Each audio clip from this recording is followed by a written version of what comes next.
कर्म का फल हमेशा मिलता है, चाहे वह अच्छा हो या बुरा, यह समय पर निर्भर करता है।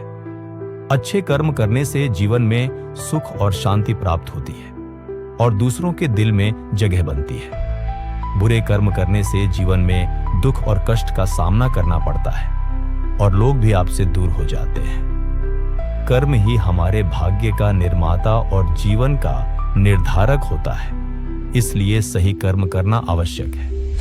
सही और नेक कर्म करने से ही सच्ची सफलता मिलती है और जीवन में स्थायी संतोष मिलता है। श्रीमद् भागवत गीता में कहा गया है, कर्म करो, फल की चिंता मत करो, क्योंकि कर्म ही सबसे महत्वपूर्ण है। कर्म का मार्ग ही सच्चा मार्ग है, जो हमें मोक्ष और आत्मा की शुद्धि की ओर ले जाता है।